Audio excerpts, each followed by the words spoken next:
নমস্কার বন্ধুরা, কেমন আছো সবাই? আশা করি সবাই খুব ভালো আছো। আর আমি আছি, মোটামুটি ভালো আছি। কেননা যা চারিদিকে দেখছি, যা শুনছি, ভালো থাকার তো কথা না।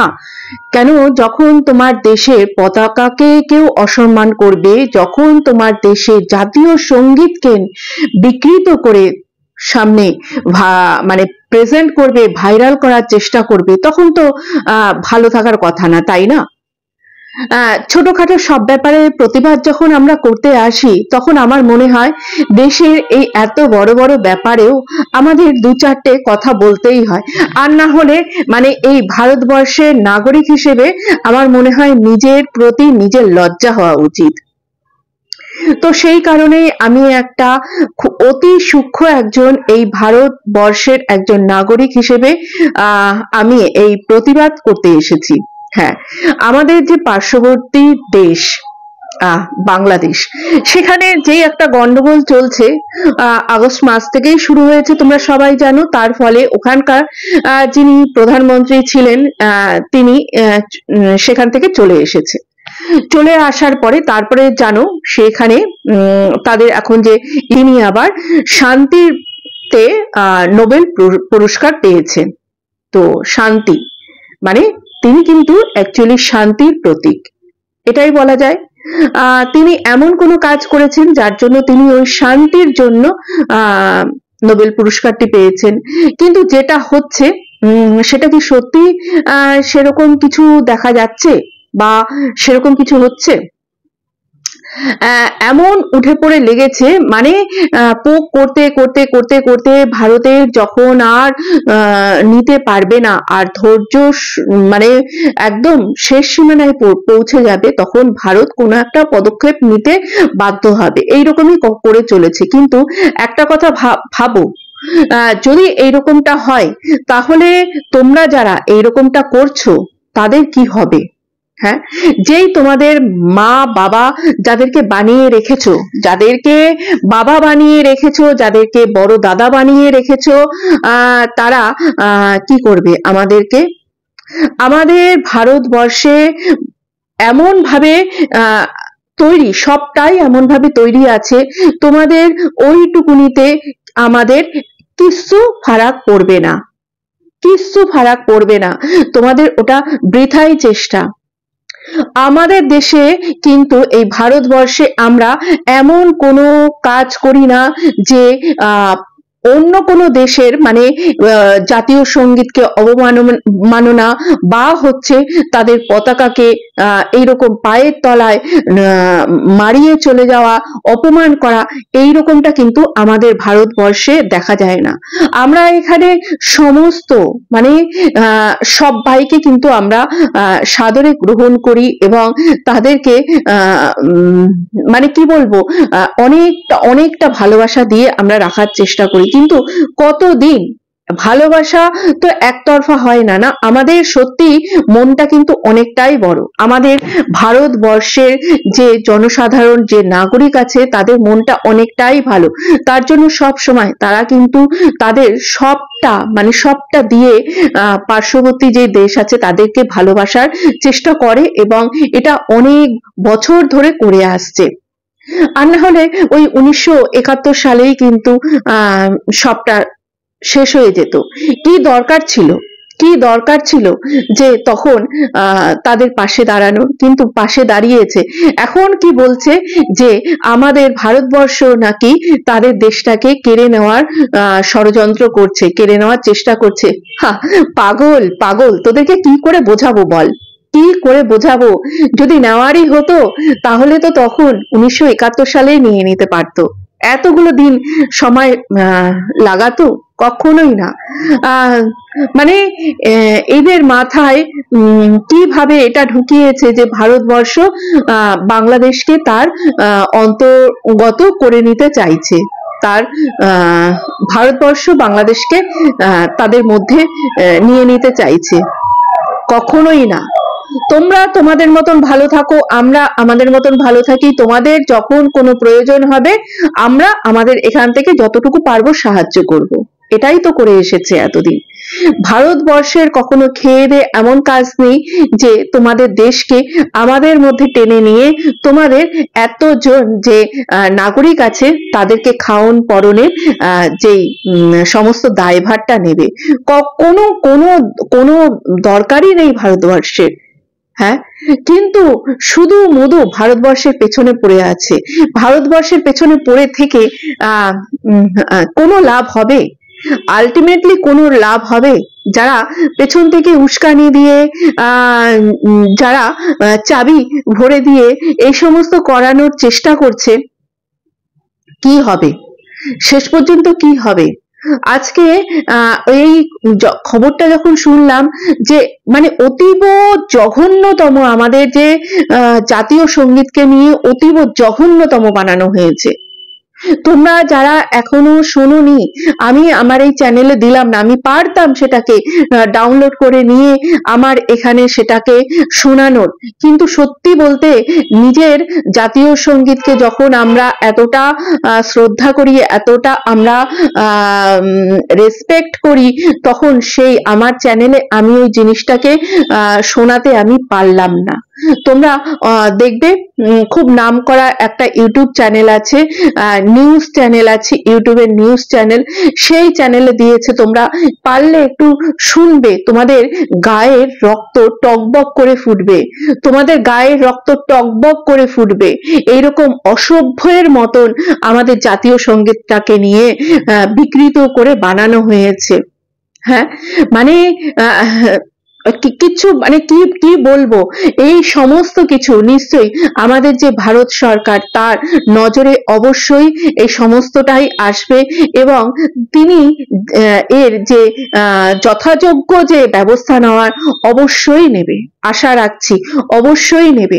আমরা আমাদের দেশ কখনো চায় না যে কারোর উপরে আগে অ্যাটাক করতে, সেই দেশকে আক্রমণ করতে বা যুদ্ধ বা এই ধরনের কিছু বাড়াতে, কেননা আমরা শান্তিতে বিশ্বাসী, আমরা যুদ্ধে আমরা বিশ্বাস করি না, আমরা সবকিছুই একটা শান্তির মধ্যে থেকে আমরা করতে চাই।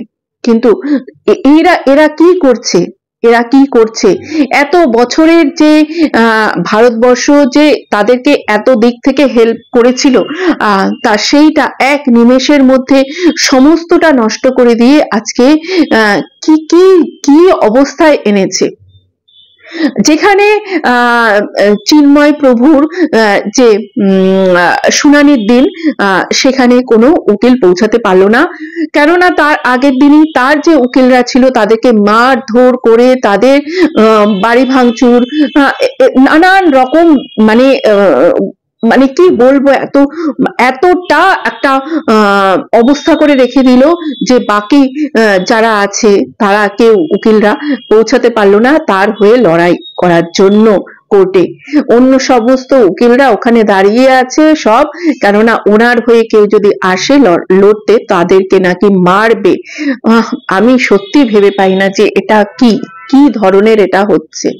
আমাদের এখানে যখন মুম্বাই অ্যাটাকে আজমল কাসাব যে ধরা পড়লো, সে তার জন্য কিন্তু লয়ার পেয়েছিল, তার হয়ে সওয়াল করার জন্য কিন্তু লয়ার পেয়েছিল, কিন্তু এখানে যে চিন্ময় প্রভু আছে তার জন্য কোনো লয়ার কেউ পাওয়া গেল না। এইভাবে মানে জোর যার মুল্লুক তার আরম্ভ করেছে। আবার ইনি এখানে যে বসে আছে সবার মাথার উপরে, সে হচ্ছে শান্তির প্রতীক, শান্তির জন্য সে নোবেল নোবেল পেয়েছিল শান্তির জন্য। তো এই হচ্ছে সেই শান্তির নমুনা। সত্যি অনেক কিছু তো শুনছি, জাহাজ ঢুকছে, জাহাজে করে কি আসছে না না আসছে, অনেক কিছুই শুনতে পাচ্ছি, ভেতরে ভেতরে কি তৈরি হচ্ছে অনেক কিছু শুনতে পাচ্ছি নিউজ চ্যানেলের মাধ্যমে। আজকেই একটা নিউজ চ্যানেলে এরকম একটা কথোপকথন শোনা যাচ্ছিল ওখানকার কারো, যে ওখানে কিন্তু তলায় তলায় যুদ্ধের প্রস্তুতি নাকি শুরু হয়েছে, এইরকম কিছু। কয়েকদিন আগে, 2-3 দিন আগে আমাদের এখানে ওটা হচ্ছে আমাদের এখানে 2-3 দিন আগে বিশাখাপত্তনমে এক একটা মিসাইল টেস্ট করা হয়েছিল, যেটা সাবমেরিনের মাধ্যমে মিসাইলটা টেস্ট করা হয়েছিল। সেই মিসাইলটা যে রেঞ্জ কিন্তু অনেক অনেক অনেকটা বেশি। তো সে যারা এই নিউজটা জানো তারা তো সবাই জানো। তো সেই মিসাইল টেস্ট দেখে তাদের তো মানে কি বলবো, মানে প্যান্ট হলুদ হওয়ার মতন অবস্থা হয়েছে। কি না ভারত মিসাইল টেস্ট করেছে, হ্যাঁ অবশ্যই করেছে। তার দিক থেকে ভারতের দিক থেকে তো সব রকম প্রস্তুতি করে রাখতেই হবে, কেননা যদি কেউ চিমটি কাটে তার বদলে তাকে তো মুক্কা দিতেই হবে, যদি কেউ মুক্কা দেয় তার বদলে তাকে তো সেই রকম কিছু দিতেই হবে। তো তারা যদি আমাদের দেশের উপরে নজর রাখে তাহলে তো আমাদের ভারতবর্ষ তার সমস্ত শক্তি নিয়ে রেডি আছে তাদেরকে মোকাবিলা করার জন্য। কিন্তু আবারও বলছি, ভারতবর্ষ কখনো প্রথমেই চায় না কোনো যুদ্ধের জন্য, কেননা ওখানকার যারা সাধারণ মানুষ আছে, ওখানকার যারা গরিব মানুষ আছে, তারা কিন্তু কোনো মানে দোষ করেনি, তারা এর মধ্যে ইনভলভ একদমই না, তারা নির্দোষ। তো তাদের এই যুদ্ধ হলে দুই দেশেরই সাধারণ মানুষের প্রচুর প্রচুর ক্ষতি হয়ে যাবে। তো সেই কারণে কখনোই ভারতবর্ষ চায় না যে এইরকম যুদ্ধের মধ্যে দিয়ে যেতে। তো কিন্তু বাড়াবাড়ি করলে সেটা আমাদের সরকার আছে, সরকার তো সেই সমস্তটাই দেখবে। কিন্তু এখনো আমি বলবো যে প্রত্যেককে আমি বলবো যে এই যে আমাদের জাতীয় সঙ্গীত নিয়ে যে অবমাননা করা হয়েছে সেটাকে ইমিডিয়েটলি তোমরা প্রত্যেকে প্রতিবাদ করো, এর প্রত্যেকে প্রতিবাদ করো। আমাদের ভিউয়ার্স আছে বাংলাদেশ থেকেও আছে, আমাদের প্রত্যেকের ভিউয়ার্স আছে বাংলাদেশ থেকেও, কিন্তু তবুও আমি বলবো নিজের ভিউসের দিকে না তাকিয়ে যারা এই রকমটা করছে তার তোমরা প্রত্যেকে প্রতিবাদ করো, কেননা আমাদের জাতীয় পতাকা, আমাদের জাতীয় সঙ্গীত সব থেকে আগে, আমাদের সব থেকে আগে, তারপরে অন্য কিছু। তো আবারও বলছি, আমাদের এই যে আমাদের ভারতবর্ষে কিন্তু সবাই আমরা মিলেমিশেই থাকতে ভালোবাসি, আর মিলেমিশে আগামী দিনেও থাকবো। আর আমরা চাইবো বাইরে থেকে যারা আসবে তাদের সাদরে গ্রহণ করতে, তার আসুক, বেড়াক, খাক, দাক, ঘুরুক, আবার তাদের দেশে সুন্দরভাবে তাদের দেশে চলে যাক। এই যে ট্রিটমেন্ট এখানে তো এত, এই যে কলকাতা থেকে শুরু করে চেন্নাই, ভেলোরে সব ট্রিটমেন্ট নিতে আসে। তো সেই ট্রিটমেন্টের ব্যবস্থাটা যদি বন্ধ হয়ে যায় তাহলে হবে কি, আমি এর কিছুদিন আগে একটা চ্যানেলে এরকম খবর দেখছিলাম, তো সেখানে একজন লিখেছে, হয়তো উনি এরকম মেডিকেল ফিল্ডেই আছে, তো উনি ওখানে লিখেছে যে এই যে এখন ডাক্তারবাবুরা বা হসপিটাল যেরকম বলেছে আমরা বাংলাদেশি কোনো পেশেন্ট আমরা দেখবো না, তো এটা যবে থেকে বলেছে তারপর থেকে কিন্তু মানে তারা মানে হসপিটাল বা নার্সিংহোমে প্রচুর প্রচুর পরিমাণে বাংলাদেশি যে ভিড়টা কমে গেছে এবং ডাক্তারবাবুরা খুব শান্তিতে পেশেন্ট দেখতে পাচ্ছে। তো এটা যারা ডাক্তারবাবু তাদেরও ভালো লাগছে না, আর রোগীদের পক্ষে তো আরোই ভালো না, কেননা একটা রোগী যদি এমন অবস্থায় থাকে তার ট্রিটমেন্টের দরকার, সে যদি এসে ট্রিটমেন্টটা না পায় তখন সেই রোগীরও যেরকম ভালো লাগবে না। আবার আমার মনে হয় একজন ডাক্তারবাবু, সে তার সেবা করা, তার চিকিৎসা দেওয়া তার কাজ, সে যখন দিতে পারছে না তারও ভালো লাগবে না, কিন্তু সেই ডাক্তারবাবুও অতিষ্ঠ হয়ে গিয়ে হয়তো এইটা করছে, আর তারা এটা করতে বাধ্য হচ্ছে, কেননা তারা চোখের সামনে যখন দেখতে পাচ্ছে আমাদের পার্শ্ববর্তী দেশ আমাদেরই সঙ্গে একটা টাইমে আমাদেরই দেশের অংশ ছিল, কোনো একটা কারণে কি ওই ব্রিটিশদের কারণে সেই দেশটাকে মানে বলতে গেলে আমাদের অঙ্গটাকে ছেটে আলাদা করে দেওয়া হয়েছে। সেই দেশেরই আমাদেরই যারা ভাইরা আছে, আমাদেরই যারা বোনরা আছে, তাদের উপরে যখন অত্যাচার করা হচ্ছে, মানে এমন মানে অত্যাচার তাদের বলার মতো না, সেটা আমরা সবাই জানি। তো তখন তারা এই ডাক্তারবাবুরাও এটা করতে বাধ্য হচ্ছে, দেখো আমরা যদি তোমাদের ট্রিটমেন্টটা না করি তাহলে তোমাদের কি অবস্থা হবে, তোমরা কোথায় যাবে ট্রিটমেন্ট নিতে, তোমরা কি পাকিস্তানে যাবে, তোমরা কি চীনে যাবে, ট্রিটমেন্ট নিতে? না, সেটা তো সম্ভব না, তাই না? আমাদের দেশ থেকে তোমাদের কাছে খাবার, সবজি, আলু, পেঁয়াজ, এমনকি ইলেকট্রিকটাও যাচ্ছে।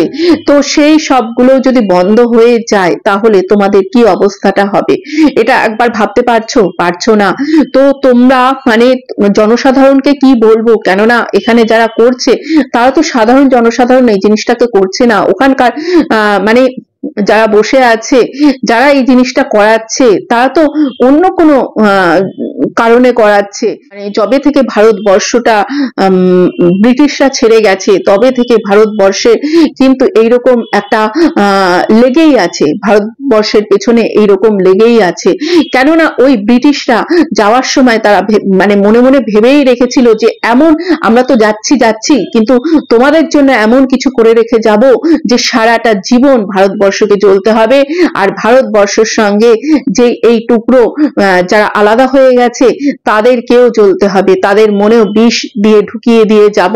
আর এইরকম ভাবে সারাটা মানে যতদিন পৃথিবী থাকবে, যতদিন এই দেশগুলো থাকবে ততদিন এইরকম ভাবে চলতে হবে। তো আমি জানি না, তারাও তো হয়তো শান্তিতে নেই, যারা এই জিনিসটা করে গেছে তারাও তো শান্তিতে নেই। তো অন্যের ক্ষতি করলে নিজের ক্ষতি তো অবশ্যই হবে।